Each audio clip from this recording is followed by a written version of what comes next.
we're going to examine the abduction of deduction. This is Genesis Week.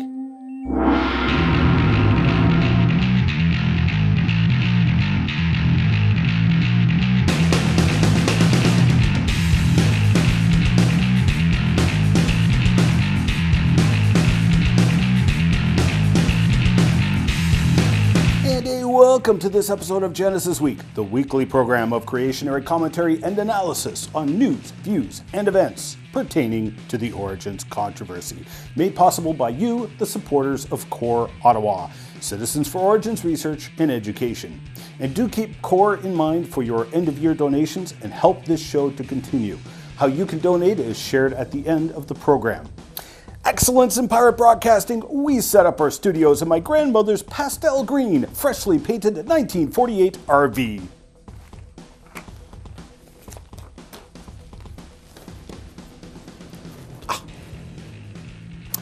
We believe God gave you an intelligently designed brain to use, airing right across Canada on the Miracle Channel, worldwide on Roku via the Genesis Science Network, and of course the Christianema Network on YouTube. Remember, if you get lost in cyberspace, you can just head on over to genesisweek.com, where you can find us, subscribe to our YouTube channel, and get extras like Crevo rants and full interviews with our guests. I'm your host, Ian Juby. Please, join me. Sherlock Holmes was famous for his amazing skill of deduction. The evolutionism camp often argues that they can deduce how evolution happened, what course and steps evolution took. Now, frankly, this is a kidnapping of the act of deduction and forcing it to fit their every whim. When the facts don't fit evolution, the model simply conforms to fit the facts. Notice I did not call it a theory. That's because theories do not have magical properties and the ability to conform to whatever data you throw at it. As I show in an upcoming Crevo rant, some criticize evolutionism, saying it's only a theory. In fact, it doesn't even qualify as a theory. Holmes was deducing the solution to the mystery by collecting data, facts, and then using his knowledge of data and facts, which were observable, testable, repeatable, and predictable, to come to his conclusions. Now, perhaps some of you eager readers of creation material might recognize the name of William Paley in the early 19th century. Paley wrote a book on natural theology, which was the name in vogue for creationism. Paley argued that the small wheels and springs of a watch that made the watch function perfectly as a timekeeper strongly implied a watchmaker to design and assemble its parts. Then nature, that is even more ingeniously designed, must also speak of an even more intelligent mind to design and assemble the animals and their ecology. Paley used data which was observable, testable, repeatable, and predictable, and then extrapolated his conclusions to the unobservable, untestable, unrepeatable, unpredictable past. This argument was widely read in the 19th century, but was ignored as the influence of Darwin grew. Today, scientists like Richard Dawkins write books like The Blind Watchmaker to counter the design argument. Now, Dawkins is not trying to counter Paley, but a new generation of intelligent design advocates. Dawkins is arguing against logical deduction, that something even more complex than a watch could evolve. But there is much more to this subject than first meets the eye. To expound upon this subject of deduction and abduction, I'm joined by our in-house mathematician, Alan Montgomery. Alan has an honors degree in mathematics from the University of Victoria and has been involved in the creation science movement for almost 40 years now and has been on the board of multiple creation science organizations in Ontario over the years. He joins me now from his home in Ottawa Valley. Welcome to the show again, Alan. Hi, Ian. Thank you for your invitation. Okay, so what's the scoop with Paley's argument? It seems to me Paley's argument is quite logical deduction, but it puts people like Dawkins in a very uncomfortable position as they must argue against Paley because deep down they simply do not want there to be a God. Yeah, Paley wrote his book during the Age of Enlightenment, Faith in intellectual circles at that time was viewed with suspicion, or even worse, as superstition. So science in those days no longer had a need of the hypothesis of God. And Paley was influential more in the general public, but was attacked by many of the intellectuals, particularly philosophers at that time. And, I wonder why. Then came Darwin and his Origin of Life. And Darwin's idea was not only radical, it changed what was commonly defined as science. See, mathematically, up to this time, there was kind of like two kinds of reasoning. First, inductive reasoning, where one develops a hypothesis and seeks out other examples, see if you can add objects that conform to your hypothesis. The more examples that fit your hypothesis, the better it is. So you're adding on in induction. The second is in deductive reasoning, and there one develops a hypothesis and seeks ways to negate. And if you can pass the test, that is, the hypothesis doesn't get negated, then of course you raise the probability it's true, and it's a better hypothesis. And Darwin didn't really rely on either of these to sort of work out his hypothesis of evolution. That's because like the history that he was trying to change was in the past. He's trying to reconstruct history. This limited experimentation used in inductive and deductive, this limited the way he could experiment, because he couldn't use induction and deduction to actually prove his hypothesis. His method is actually dubbed in inference to the best explanation, also called abduction. Okay, so how do you prove something through argument to the best explanation? Well, in studying past events is only the final result that you actually see in front of you, and not the process involved. And Darwin said to explain, say, the fossil record, the presently known causes acting in the present should be searched to find the one that explains the data better or best of all the causes you're considering. It's the outcome of the present day uniform repeated causation is compared, these causes are compared with one another, and the best is chosen. For example, if we find in a geological stratum some fine grayish sediment that is several feet thick, we could explain this by earthquakes or tsunamis or volcanoes, because all these things happen in the present. And after examining these present-day causes, we might choose the volcanic eruption as the most likely. We didn't see the volcano erupt, but the forensic, when you look at the results of these activities, volcanic eruptions tend to produce, layers of gray sediment in rocks. The forensic sciences have long used this abduction methodology, like the famous Sherlock Holmes that you mentioned in your opening remarks, in which the observation of what is in front of you as an investigator is used to make inference about the behavior of the victim and the perpetrator. Okay, but if the process is no longer around, this method breaks down. I'm thinking of the global flood of Noah. In fact, Sir Charles Lyell used his training as a lawyer to argue against good science by distracting away from his opponent's argument. When he coined the phrase, "the present is the key to the past," in one short sentence, he completely removed Noah's flood from consideration because there is no global floods happening today. In fact, God even promised us in the manual that he would never flood the world again. So Lyell's argument was a good lawyer's tactic, but completely unscientific. In fact, it was anti-science. He removed possibilities from consideration without due scientific study. So you can't look at present-day processes to explain evolution with the data available for the simple reason that the processes involved no longer exist. Yes, this is a flaw or a weakness in that type of argumentation. If the causation no longer exists, we cannot see it happening in the present, and we do not know what the outcomes of that causation look like.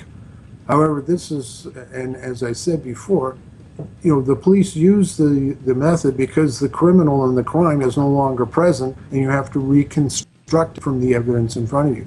So the intelligent design or ID movement is repeating Darwin's methodology and is applying it to design. And the question is, can the DNA of species on Earth be attributed to intelligent causation? And that's the kind of the conclusion that you had in the past from Paley. So that looks like Paley's argument repeated. Okay, so how has the intelligent design movement conducted this? How have they concocted their argument? Well, the people who were arguing against Paley, they pointed out that the watch was a mechanical device, and he was arguing from analogy, but he was putting the analogy was a living object, not a mechanical object. It was biological. Mm-hmm. That's what was the difference in the kinds of things that he was drawing analogy to, and they said that weakened his argument. Right, and I hear that argument all the time. I mean, organisms that reproduce, repair themselves, find their own energies, those are more complex than a simple watch. So is this the best argument they got? Well, apparently. Paley lacked any knowledge of genetics and had no computers as today. So that introduces new elements that Paley didn't have to work with. And so the ID community sort of revisited the whole argument and sort of updated it. And they are trying in the update to remove those arguments against Paley's proposal. So the ID community are comparing the way the human genome works, and their comparable is the way digital media work. So they're comparing the programming of a computer or a smartphone or a language communication that uses letters and words, as symbolically. So the claim is that the human and animal genomes contain coded information, chemical letters with complex specificity, like computers. Then they draw an analogy with digital computer code and the DNA. There's only one known cause that produces functional computer code, and that is intelligence. And then by analogy, the DNA is then caused also by intelligence. No on-purpose, unguided, ongoing process like evolution exists today that can build computer code. This intelligent causation is the inference to the best explanation. Okay. So now, isn't this just Paley's argument again? Yes and no. Yes, the argument is similar in structure.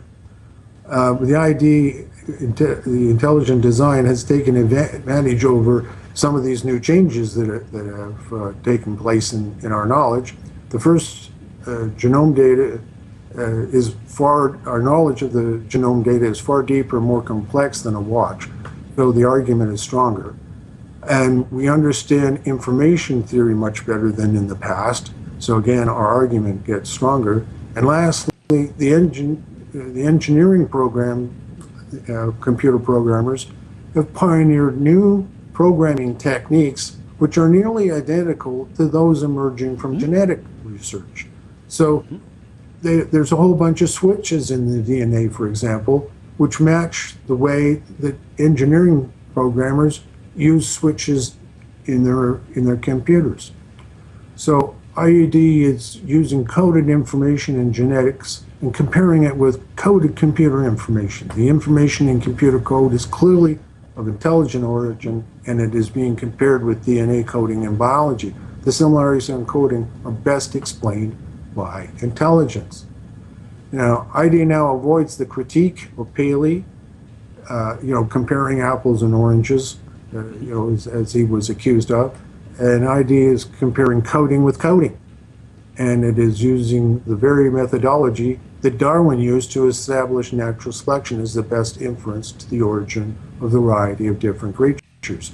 So you're using Paley's argument, you're applying Darwin's logic, and you're coming to the conclusion that there must be intelligence to do this. Okay. Now I can see that this would be well received by creationists. What about the secular community? Is it having an impact on scientific specialists? Yes, there's geneticists like Wallace Arthur are now admitting that, quote, one can argue that there is no direct evidence for a Darwinian origin of a body type. Black Biston Valaria, or the moths that you see in your textbook, certainly do not constitute direct evidence for what he's looking for. Thus, in the end, we have to admit we do not really know how body parts originate. When I say body plans, you have body plans that are animals with shells, animals with backbones, animals with no backbone or shell at all, like jellyfish. So those are kind of body plan issues. And so Wallace Arthur is sort of saying, the evolutionary paradigm doesn't work on this because there's no way we can fantasize that the information to do body plans actually works. So scientists around the world are also finding these very complex and knotty problems, and their work on them is, in fact, showing the same kind of results as the people in ID research. So they're seeing parallels in ID that are useful, and they are contacting ID people. Even, these are non-believing scientists that are beginning to collaborate with the ID movement on their own problems, not ID's problems and Paley's argument. Myself, I see a much simpler path to this knowledge than ID. In mathematics, there's a methodology called reductio ad absurdum. And this methodology proves a theorem by assuming the opposite of the theorem is true, and then developing an argument leads to a contradiction. This opposite or negation of a theorem is false, then the theorem is true. So you're proving the opposite of the opposite. So if I want to prove creation is true, I would assume that evolution is true and proceed until I reach contradictions. For example, the fossil record. Initially, Darwin admitted that in his day the fossil record did not support his theory, but thought the imperfection of the fossil record would improve with new fossil discoveries. After 150 years, the fossil record is now worse for Darwin's theory, not better. This is an absurdity, or it's a negative for Darwin's idea. Since Darwin's idea doesn't pan out here, it's really, by reductio ad absurdum, it really is demonstrating creation. Another example, vestigial organs. In Darwin's day, there was a great ignorance of the function of over 100 organs in the human body. Darwin took advantage of this, suggesting that these organs were vestigial, that is, ones that were useful in the past but had now become obsolete because of evolution. As medical science grew in understanding, doctors began to understand the real function of these organs, and by the end of the 1960s, all organs were accounted for, including the appendix. There are no vestigial organs. The argument is a negative against Darwinism, and therefore it is a positive towards its opposite, creation. A similar disaster arrived through genome research, which in the 70s showed that only 5% of the genome was active and it produced proteins, and the rest was deemed junk. Well, this junk DNA was evidence of random undirected forces, and therefore in line with Darwin and opposite the creationist expectation, which would be, something near 100%. Sure. Today, we understand that junk DNA does function, and indeed is even more important to the development of the genes, to the body parts, than the non-junk DNA which produces the protein. Again, this is a negative for Darwin and therefore a positive for creation. Then there's the infamous embryology argument. Embryology, right? Yeah, well, it's a real tongue twister, isn't it? Yes, it is. So pictures showing embryos of different animals were aligned to show evolutionary stages in human evolution. These drawings are those of Dr. Haeckel, a Darwinist, and were demonstrated to be fraudulent by Hiss in 1874. Necessity to change evidence to fit the theory, it means that the original evidence wasn't for the theory, and this is a negative for Darwinism. So again, it's a positive for creation. The human-ape transitional forms, all kinds of problems. The most famous one being Piltdown Man, which was discovered in 1912 and proclaimed to be a transitional ape man. In the 1950s, a chemist tested these bones with fluorine and discovered the two major bones in this Piltdown Man were of different ages and was declared a hoax. The chemist also discovered by examining the teeth that they had been filed, and this was confirmed by the curator of the British Museum.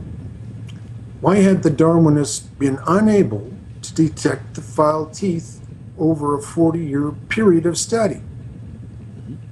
Over and over, the Darwinists have failed to advance an argument that has stood up for time.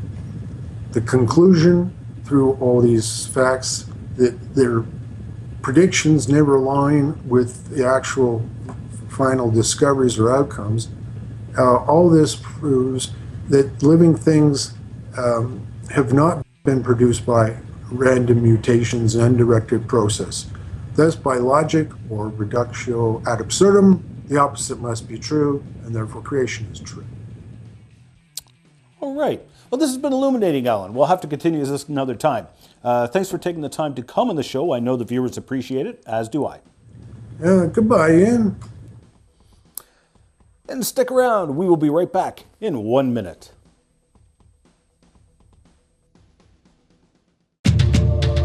Now, in its second edition, Chronicles of Dinosauria is a beautiful coffee table reader that is sure to provoke fascinating discussions amongst all ages.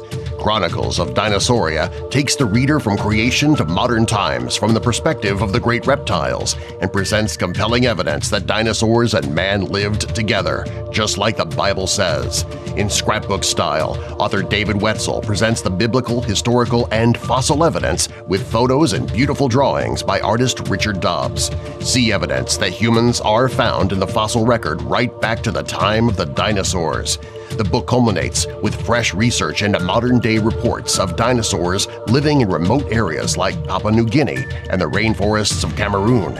You can get your own beautiful hardcover copy for only $16.99 plus shipping by going to genesispark.com or from any of the major online booksellers.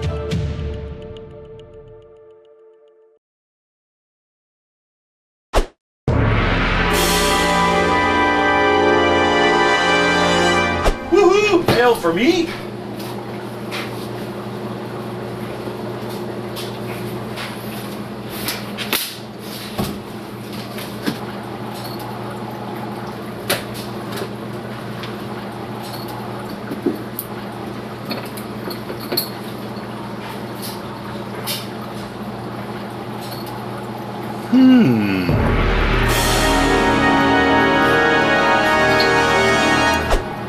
After thanking all 3 viewers in the last episode, I got a lot of encouraging and humorous comments.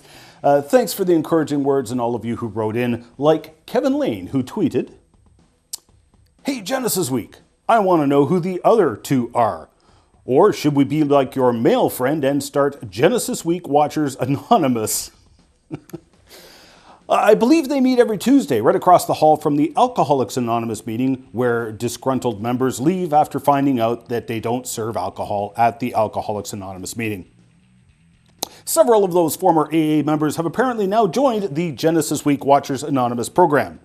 My viewership is growing. Terry Wilson, in response to the Nothing Evolves in Iowa program, episode number 5, wrote in on YouTube. At 1733, you said you could make a whole episode on creation models making predictions successfully. Please do, I think that would be awesome. Well, thanks for writing in, Terry. That's a great idea. I'll see what I can do. As you can see, mostly because of my paying job, I've been struggling to produce the program, and it's fallen back to Genesis every other week. Or perhaps Genesis fortnight.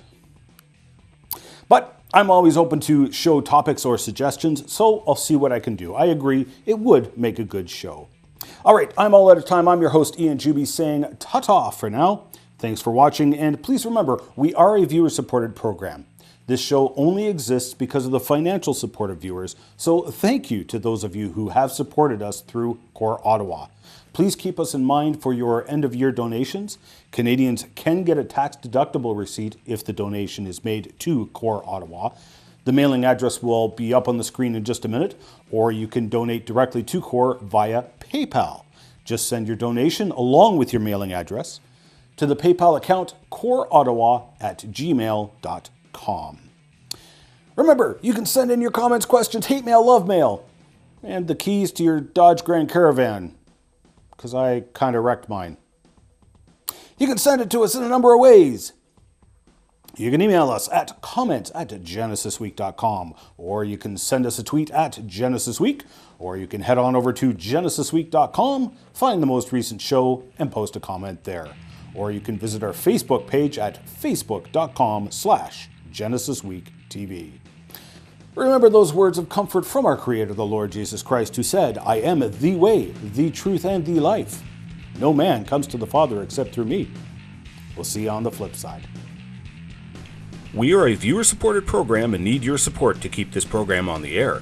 Please pray for us, and if you wish to financially support the program, Canadians can make a tax-deductible donation to Core Ottawa, Canada North Post Office Box 72075, Ottawa, Ontario, K2K 2P4. While we cannot offer tax-deductible receipts outside of Canada, donors wishing to financially support the program can do so online at ianjuby.org/donations, and thank you for your support.